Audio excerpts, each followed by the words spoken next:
Hello and welcome to today's webinar, Deep Dive into Creative Commons Licensing. This is part 2 of 4 webinars on open access, copyright, and Creative Commons, and I'm very glad that you're with us today. I am Kirsten Erickson. I'm a member of the Core Continuing Education Committee, and I'll be your host for today's webinar. Our presenter is Shana Hollich, the Learning and Training Manager at Creative Commons.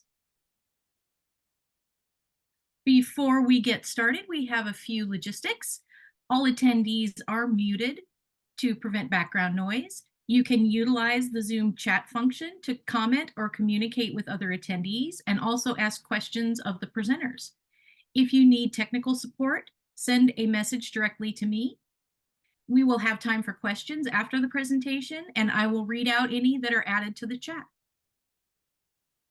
This webinar is being recorded, and you will receive an email with links to the recording and presentation slides shortly after the presentation concludes. CORE is committed to providing a harassment-free environment for everyone, regardless of gender, sexual orientation, gender identity, gender expression, disability, physical appearance, ethnicity, religion, or other group identity. To that end, all webinar participants, including speakers and attendees, must comply with the CORE Statement of Conduct. I will drop this link into the chat in just a moment. Please contact me through private chat or email jreese@ala.org if you experience or witness any violations of the code.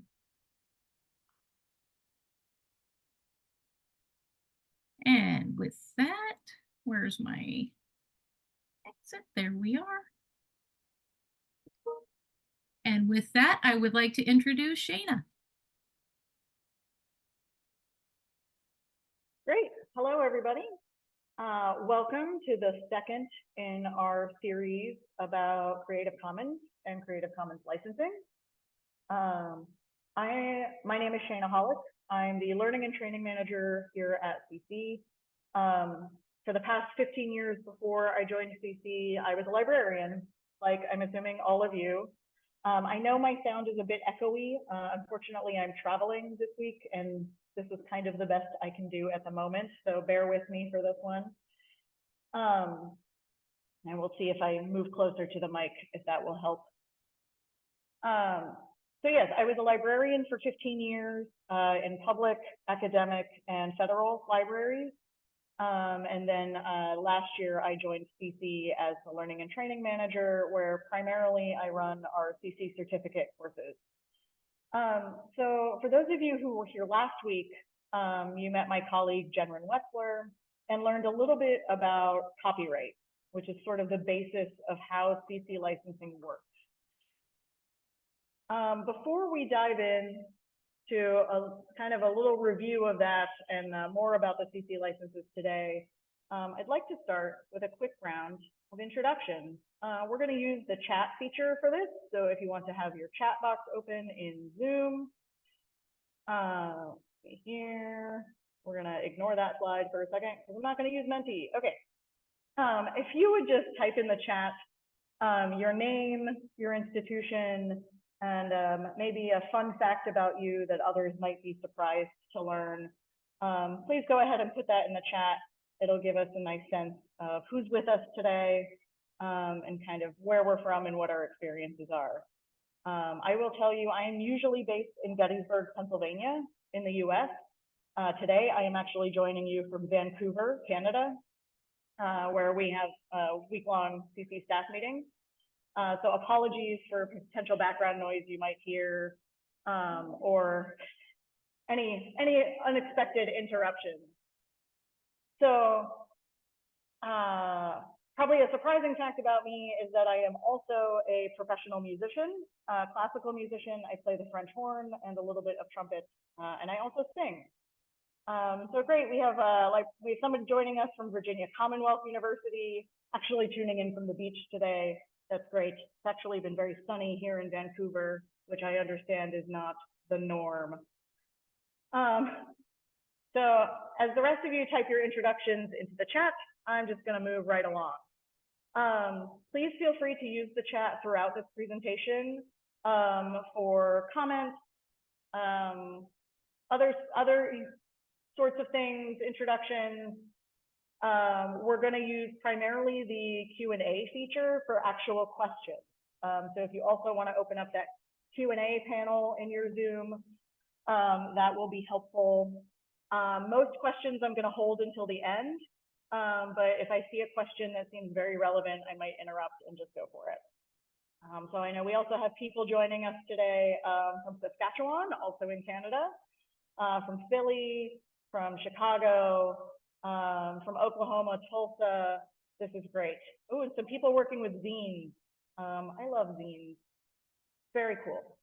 Okay, so for those of you who especially maybe didn't attend last week's webinar or just need a refresher, Creative Commons is a global nonprofit.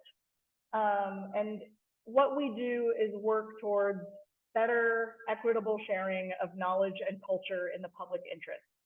We think open access, open sharing of knowledge and culture is essential to sustain vibrant and thriving societies.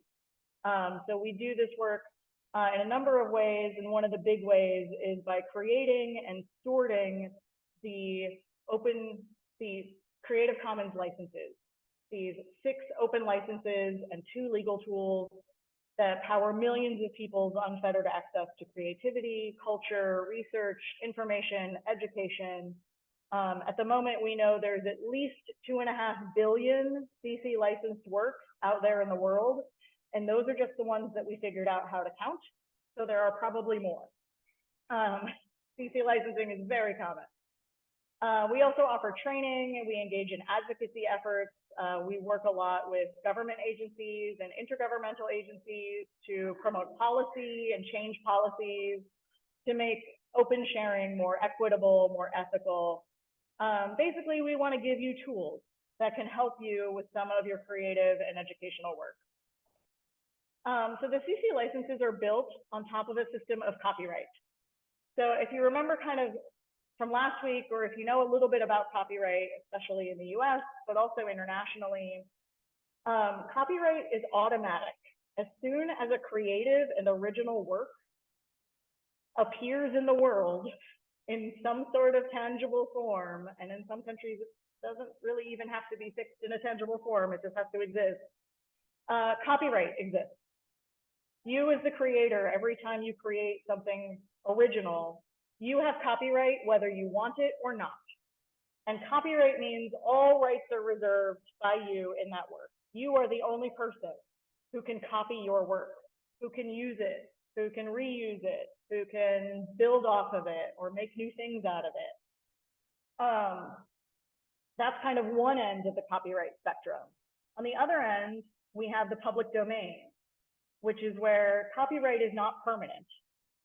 It will eventually expire, and that's the most common way that things enter the public domain. There's no copyright anymore. In the US, I think it's anything published in 1927 or earlier, maybe 1928, I can't remember exactly, is in the public domain. That's the no rights reserved end of the spectrum.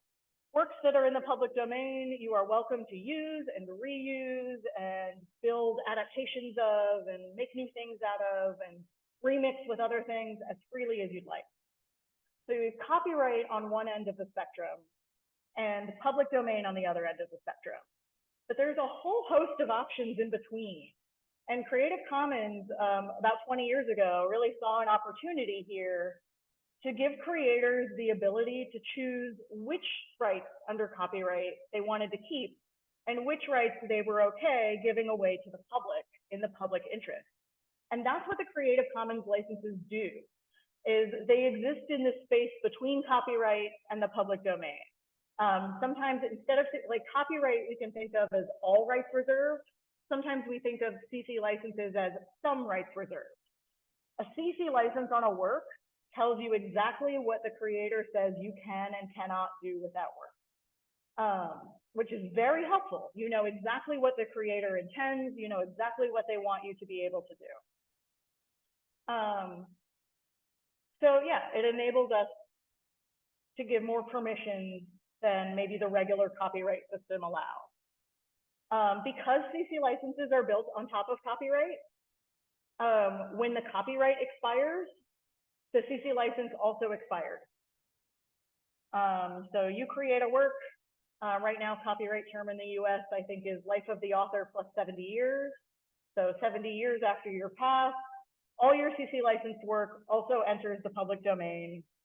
When all the copyrights go away, so do the licenses. It is important to note that CC licenses are legal tools. They are legally enforceable. They have held up in court worldwide. Just like copyright is enforceable. So these are powerful tools that give you a lot of flexibility and freedom. Most of you are from the US. I know we have one Canadian. Copyright rules in North America are pretty similar.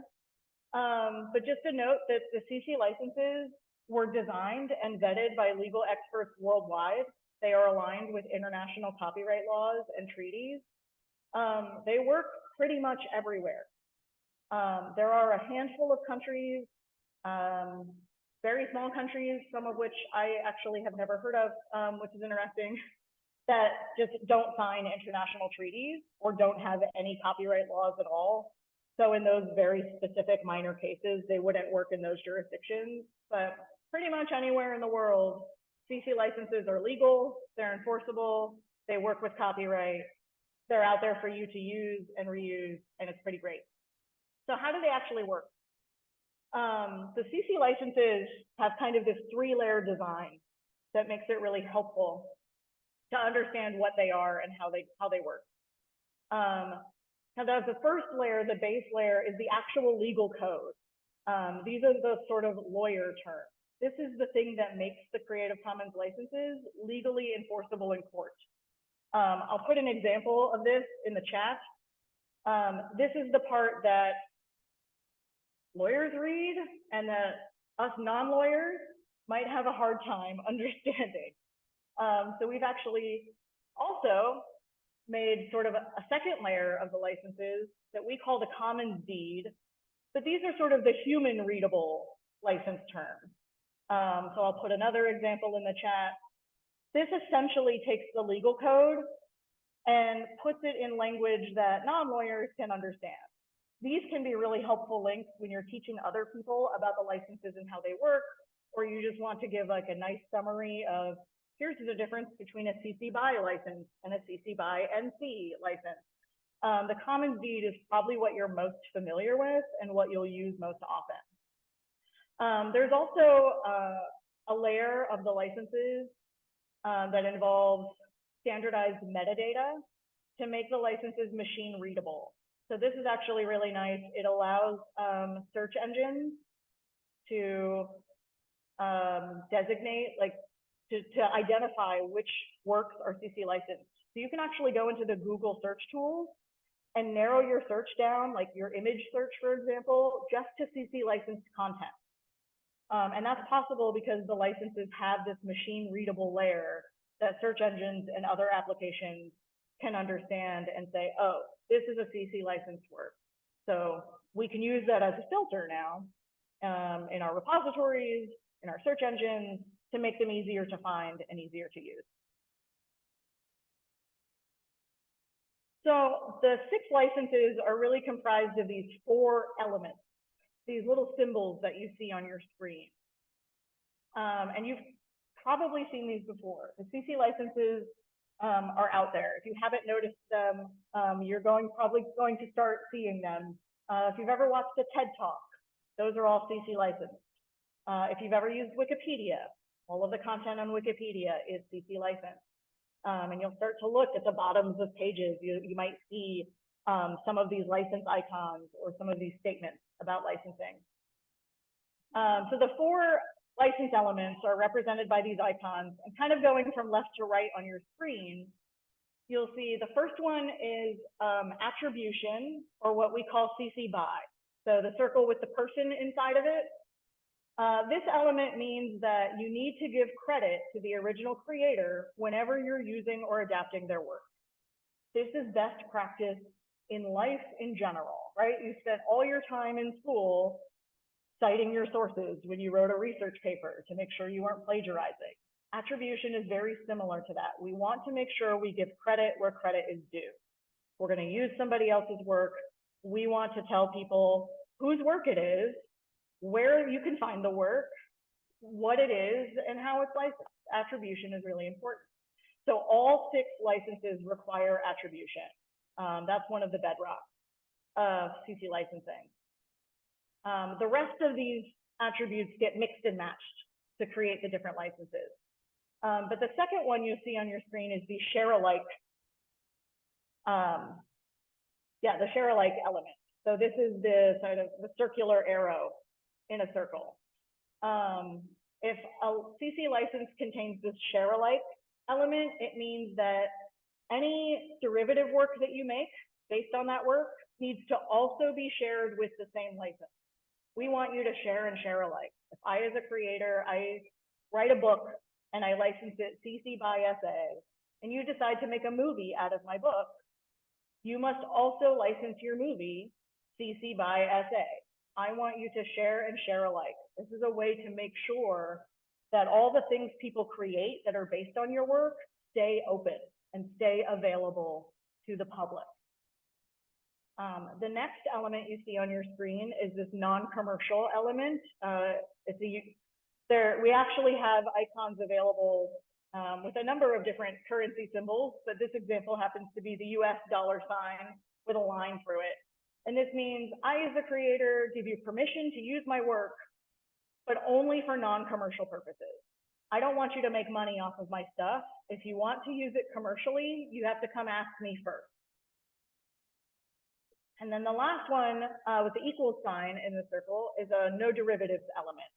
This means you can share my work, you can use it and reuse it, but you can't make any changes to it. I don't want you to make adaptations of my work without you asking me first. So you're free to share it, you're free to, post it to others and print copies and give them to all your friends, but keep the work intact, keep it complete.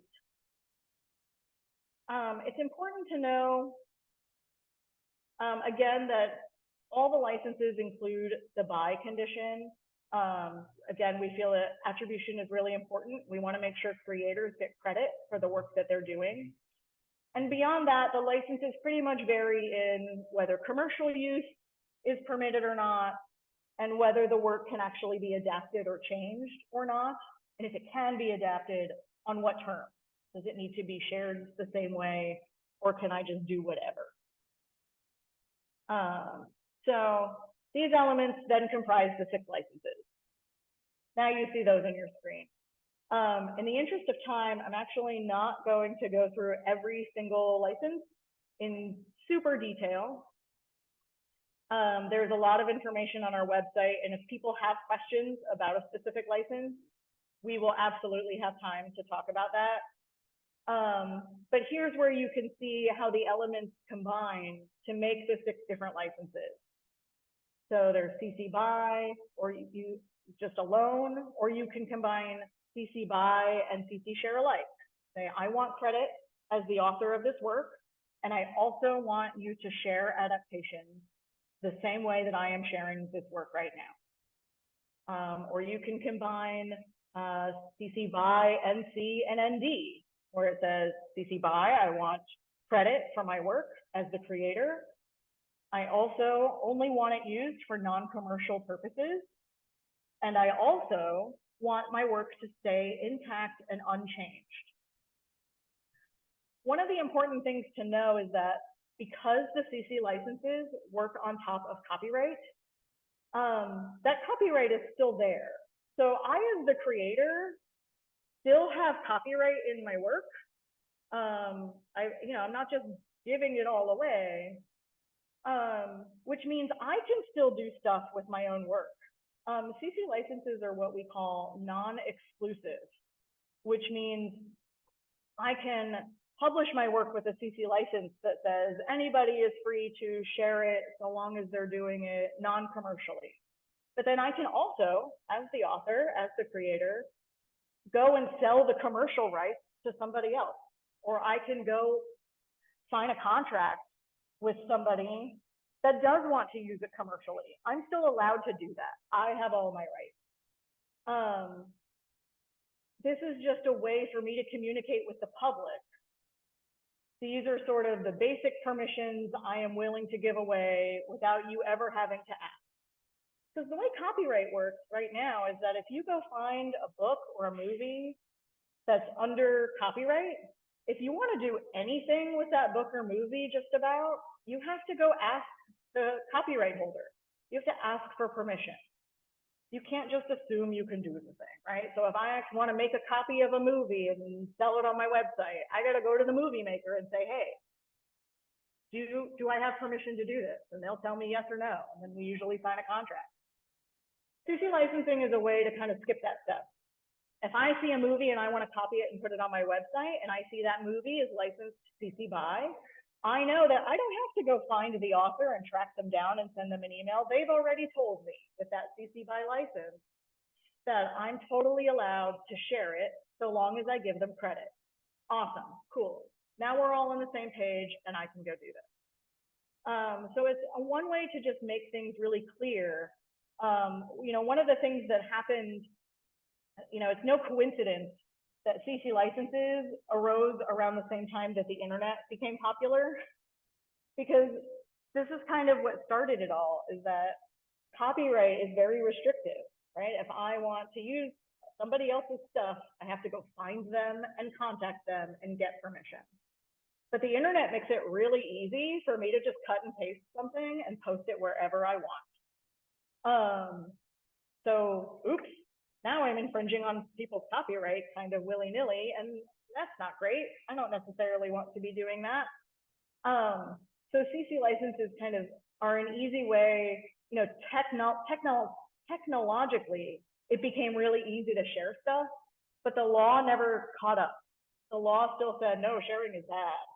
And we said, wait, is there a way for the law to catch up to what people are actually doing? Can we actually legally make it clear that, yeah, you can share this? The internet makes it really easy for you to share, and we're actually going to make it legal for you to share too. Isn't that great?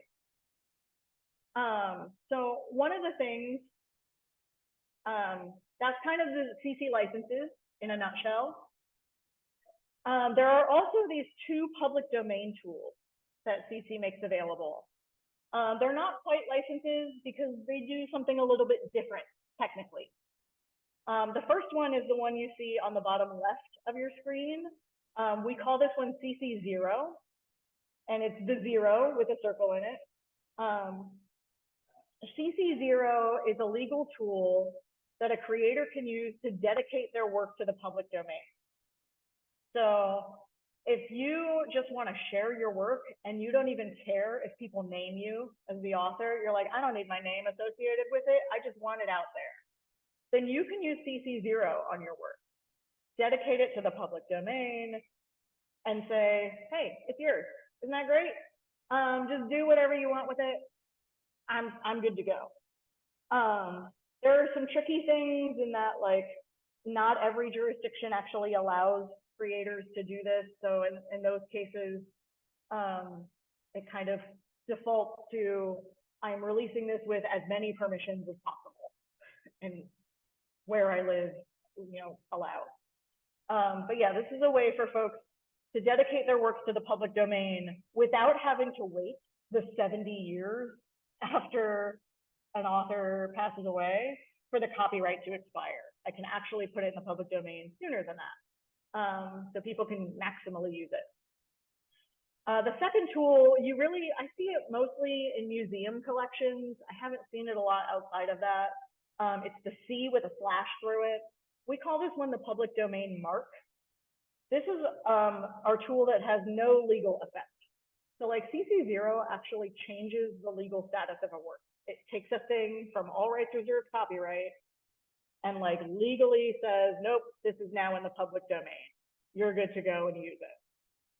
The public domain mark is just an informational tool. You can, and anybody can apply it. So all the CC licenses and CC0, only the copyright holder can license their work. You can't go take a J.K. Rowling book and put it online with a CC license.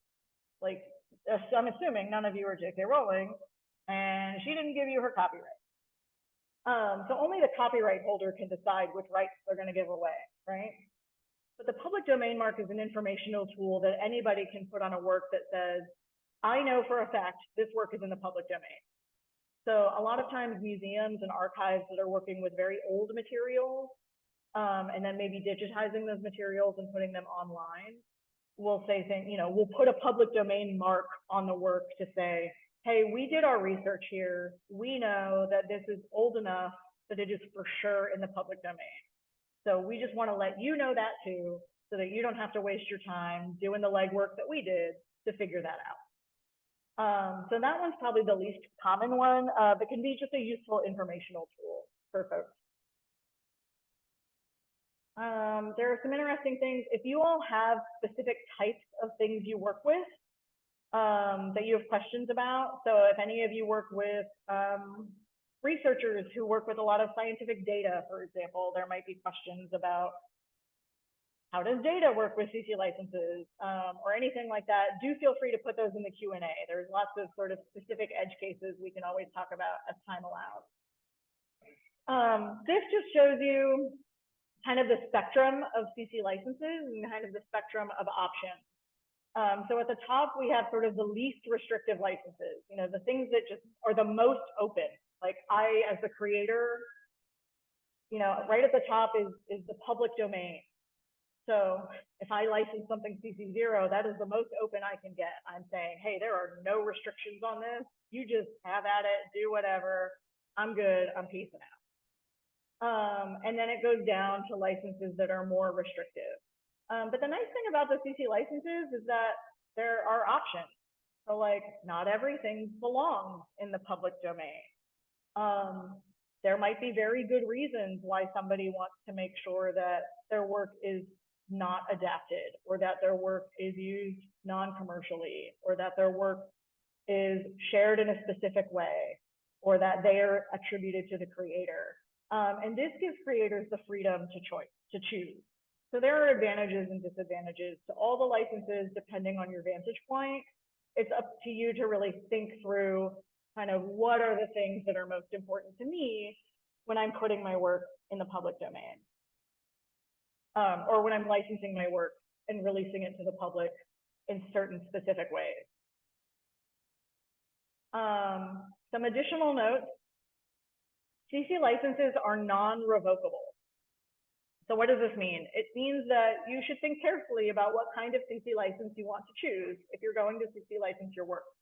Because once you put a CC license on a thing, it doesn't go away. It's there. And kind of one of the prime examples of this is maybe I'm a professional photographer and I took a really cool photograph and I put it on the internet with a CC BY license. And then I decided, wait, I actually want to I want to try to sell this picture. And I don't want other people to sell it because I want to make money off of it. So I'd actually like to take away my CC BY license and replace it with BY NC. There's no really good way to do that. What you can do is take the CC BY version down from your website, don't offer it as a download anymore, and replace it with a new version that is licensed CC BY NC. But as we know, sort of once something is out there on the internet, it's kind of out there forever. So if somebody somehow manages to find that original CC BY licensed photo, they're allowed to use it under that CC BY license. Even though there's a newer version that's CC BY NC, if they have the older version and it's clearly marked CC BY, those are the rules for that work. So we ask people to think really carefully because the licenses are non-revocable. You can republish things under a new license, right? Because the licenses are also non-exclusive. But it can get very confusing for users if you do that a lot, because they're like, wait, which version is the real version and which license do I follow? I don't know. So it's kind of helpful to make your choice and be comfortable with it. And there's some other notes, some of the things I kind of already talked about. So we're gonna move. Oh, there's a very good question in the chat that I want to talk about now. Since CC is built on top of copyright, does fair use still apply? This is a great question, and we talked a little bit last week about, the system of copyright is all rights reserved, right? Everything, you have to ask me for permission for everything. But copyright law in most countries does have exceptions and limitations. There are specific cases where you can use a copyrighted work without having to ask for permission first. Fair use is one of these cases. In Canada, they have a very similar thing called fair dealing. So I'll just say fair use here as a shorthand, but our Canadian friends think fair dealing. So fair use is one very common exception to copyright law that says, well, if you're going to use the work in these certain ways, then it's okay and you don't have to get permission. A lot of times fair use is used for educational purposes, if it's nonprofit and non-commercial, if you're only using part of the work. The thing with fair use is that it's a very squishy gray area. In the US especially, fair use involves what we call a 4-factor test. And there are things, it's kind of a spectrum. There are things that are very clearly fair use. There are things that are very clearly not fair use. And then there's a whole realm of things in between that are kind of hard to determine, is this definitively a fair use? Sometimes you don't know until you are in front of a judge in court and they tell you. But one of the interesting things, especially for those of you who work in education, there are a lot of exceptions for fair use in education. That's kind of one of the big ones. And because CC is built on top of copyright, if you are using a work under an exception like fair use, then copyright doesn't apply, right? I'm using a thing under fair use, which means I don't have to follow the copyright rules. I don't have to get permission. Because CC is built on top of copyright, the CC license restrictions also do not apply. So say you have a work that's licensed CC by ND. I can't make any changes to it. But you have a strong argument that under a fair use exception, you want to use it in such a way that adapts it a little bit, or that you pull an excerpt from it. That's actually a really common fair use. Whenever you quote an excerpt in a scholarly article, for example, you don't have to get permission to reprint a quote from an article when you're commenting on it in your own work. And that's because of fair use. Fair use says, oh, for the purposes of commentary and criticism, you can take pieces of work to illustrate your points. So similarly, if you want to take a piece of a CC by ND work and do something like that under fair use, you can do that. And you don't have to necessarily follow the CC license restrictions. So yeah, if there's no copyright in a thing, there's no CC license in the thing either. They go hand in hand. So similarly, like if a work is in the public domain, that's another limitation to copyright, right? Copyright doesn't last forever. Sometimes things enter the public domain. Once it's in the public domain, it's there. You can't take something out of the public domain and CC license it. Like, nah, it's already in there. There's no copyright in there. You're not the copyright owner of that public domain work. You can't put a license on it, and there's no copyright anyway. So you don't have to pay attention to copyright tools like CC licenses. There's a really good comment in the chat too. Keep these coming. I love these. That I've seen some weird legalese language in books sometimes, like must request permission even to use brief excerpts. I am not a lawyer. I cannot give you legal advice, but in my opinion, this is a bit of an overreach. I have also seen publishers try to do this. The person in the comment notes, maybe an attempt to keep people from taking advantage of fair use. And I think that's a lot of it. Is fair use is so tricky and squishy and kind of a gray area that sometimes publishers will like try to restrict your fair use ability. But fair use is a thing you should use. I mean, it's an exception to copyright. It's written in the law. Fair dealing in Canada is also a thing. It's a little more specific about exactly which situations count as fair dealing, which is actually very helpful. There's still a lot of gray area, but rest assured that if if your use is kind of a very consistent canonical fair use, you can usually ignore that publisher language, right? Like, no, the thing I am doing is so clearly a fair use, the law is on my side here. But yeah, you will see all sorts of stuff out there. There's a ton of copyright misconceptions also. So like sometimes these things are deliberate scare tactics, and sometimes they're just misconceptions or just like misguided advice. So I used to teach a fuller copyright course through Library Juice Academy. And one of the things I always heard and always talked about with people is sometimes it's even like university policy. You'll see these sorts of rules of thumb that if you use 10% or less of a work, then it's fair use. If you use 20% or less of a work, then it's fair use. Or if you only use one chapter of a book, then it's fair use.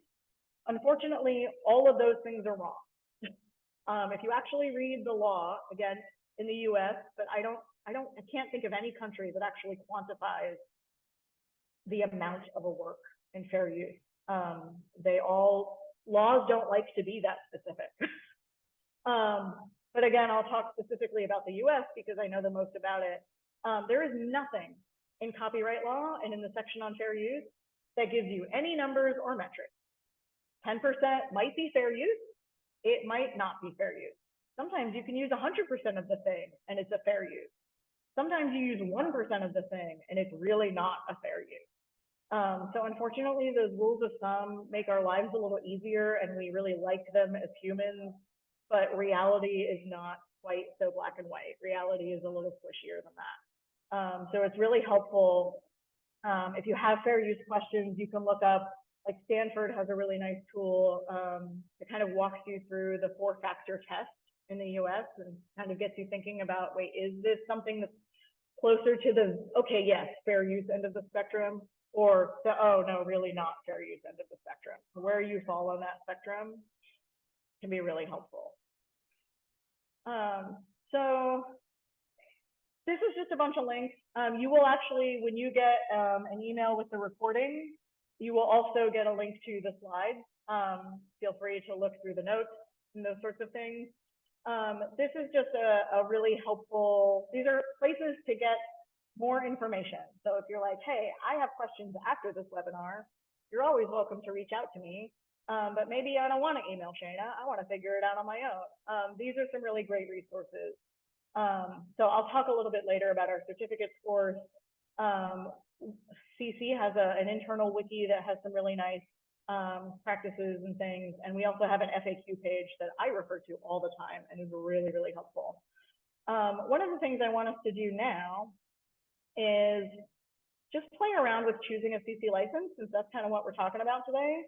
So I'm going to put this link in the chat in case anyone wants to follow along. But hopefully you also all see this on my screen. CC has this tool I really like called the License Chooser.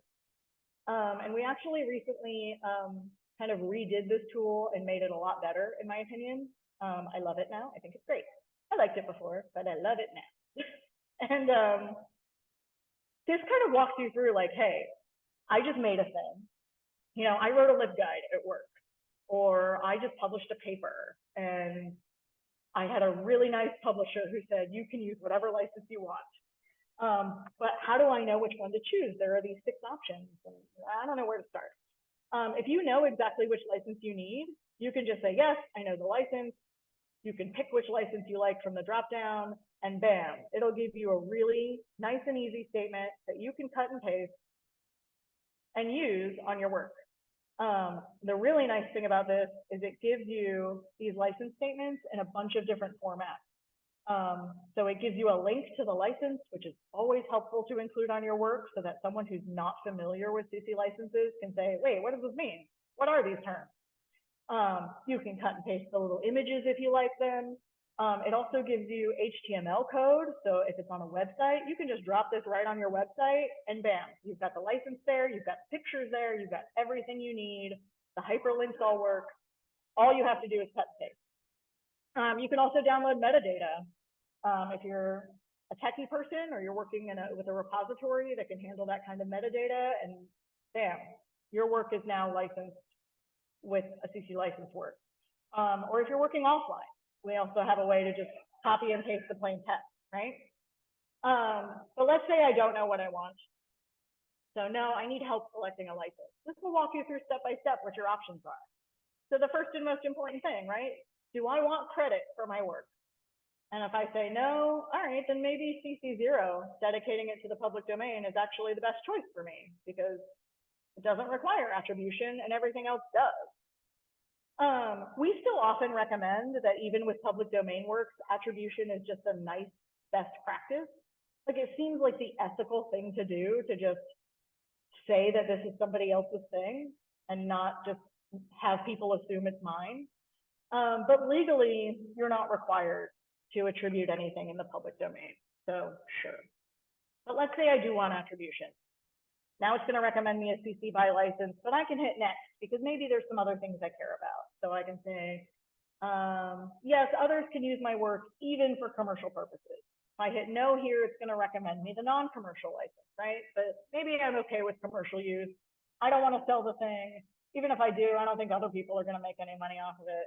Whatever, just use it. Do you want to allow other people to remix, adapt, or build upon your work? If you say no, you're going to get the no derivatives license. I want my work to stay exactly as it is. But maybe you want people to be able to like make a collage out of your work, or maybe I wrote a book and I want somebody to turn it into a movie. Wouldn't that be cool? So I'll say yes. Other people can also adapt or build upon my work. They could translate it into other languages. They can remix it to use in their own classrooms in a way that's really specific to them and helpful. Sure, great.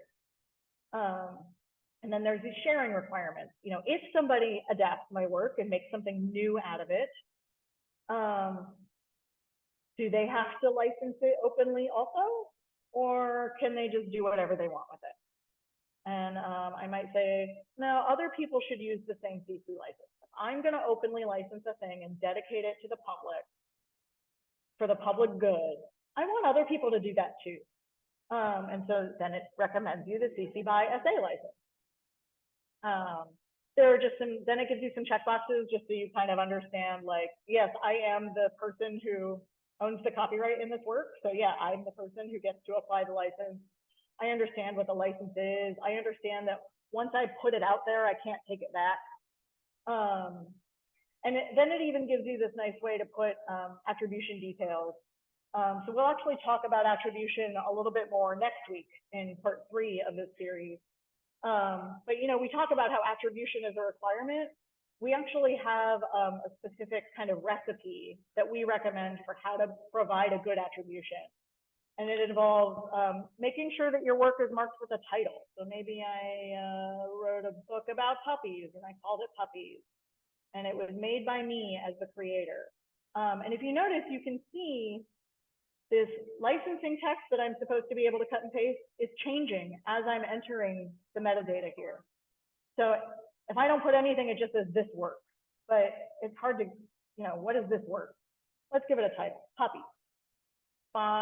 You know, if I don't put a creator name in here, how do I know who the author is? How can I attribute the author if I didn't put my name on the thing? Well, let's put my name on the thing. And now I've got Puppies by Shayna.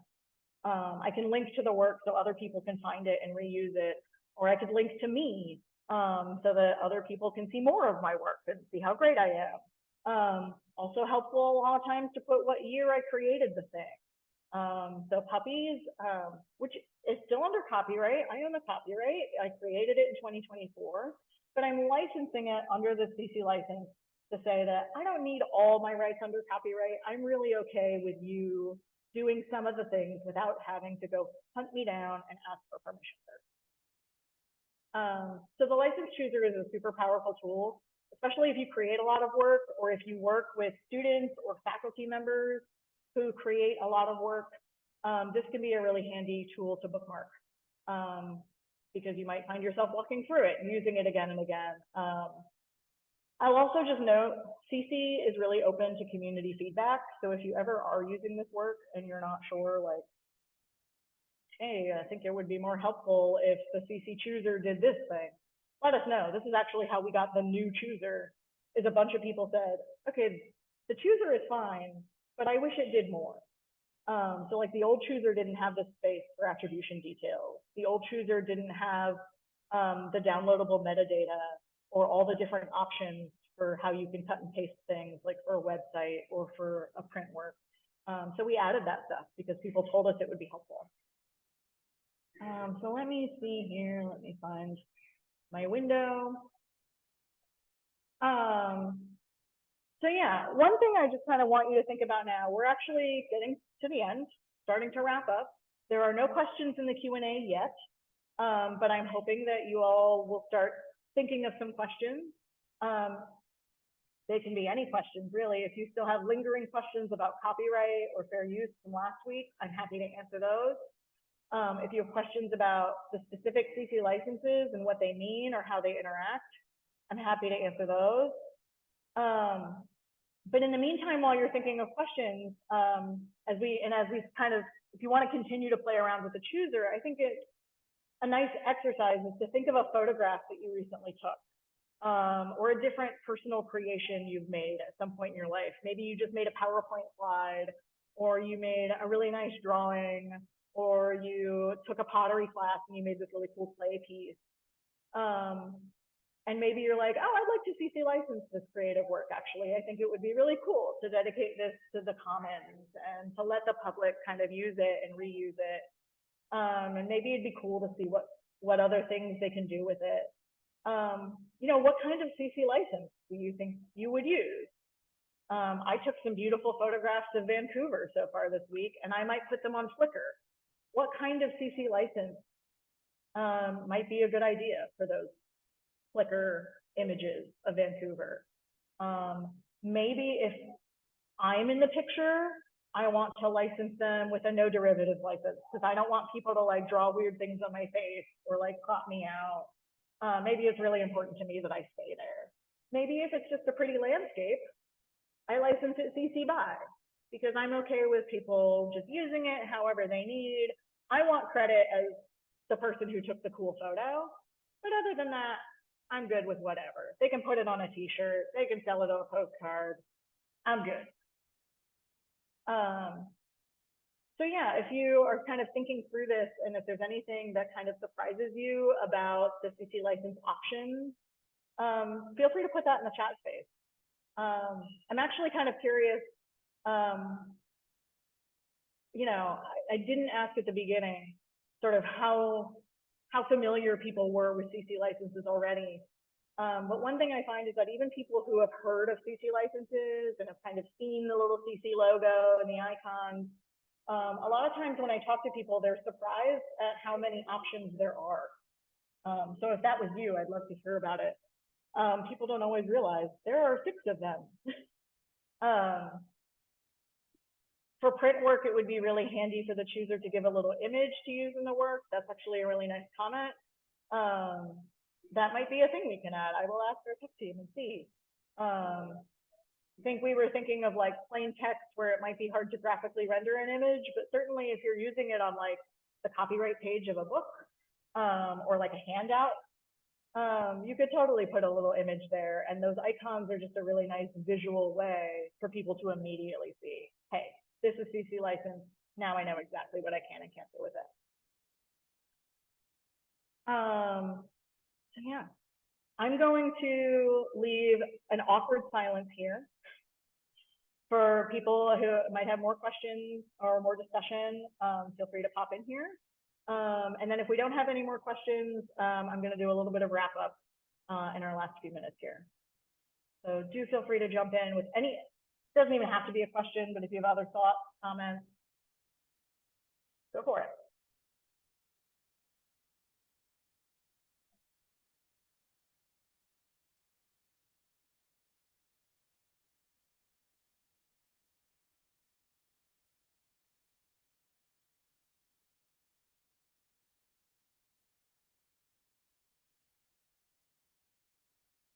Okay, cool. If you think of anything as I keep talking, jump in, put in the chat, put in the Q&A, no pressure. Just a couple of things to wrap up. So if you're looking for more information, one of the best ways to get more involved and get more information about CC and how things work is to check out our training offerings. I mean, this is what I do for a living, so of course I love it. We do offer these CC certificate programs. That website is actually really useful. We run 10-week online courses for folks who want to do more of a deep dive than we did today and really get into the meat of what are the CC licenses and how they work and why they work. And we have specialized sections for different folks working in different types of things. But one of the nicest things about the CC certificate is if you don't have time to take the course or you don't have funding to take the course, all the course materials are CC by license and they're published on that website as an OER. So you can download those materials, you can use them yourself and just self-study. You could remix them into cool things. They're translated right now into 10 different languages, and we're always looking for folks in our volunteer community to kind of help us with more translations. So for example, you know, if you work with a large French-speaking community or Spanish-speaking community, you have options there. There's some other things we do. We also do like 1-week boot camp versions of the certificate course. If you're like at a big institution and you've got 30 librarians and they all want to go through the CC certificate training, we've done this in the past where, you know, we'll either do it virtually or we'll come to you in person and we'll just condense the training into 1 week and just do it, like over spring break or, you know, over some other break or just whenever you can get all the people there together. Sometimes that's easier than a 10-week asynchronous course. We also have, if you go on our training website, which is also linked here, and you scroll all the way down to the bottom, we have a calendar at the bottom of our training website that lists all of our upcoming webinars, office hours. Our legal team does monthly office hours, which could be super helpful. So these are really nice opportunities to learn more. And then absolutely don't hesitate to reach out to me with any questions that you might have after today. I do know we have one question in the Q&A. I'm going to get to that in a second, but I just put my email address in the chat. Don't hesitate to reach out to me anytime. We also have, you know, a vibrant global community of folks who are probably working on things similar to you. And our open culture platform is where people who work in galleries, libraries, archives, and museums kind of get together and work through common challenges and think about ways to influence policy to make culture more open. And similarly, we have an open education platform that does the same thing for education. So if you're in an academic library or you're a teacher librarian, that might be a really nice community for you. And then, of course, our next 2 webinars are actually going to be much more interactive, especially the last one.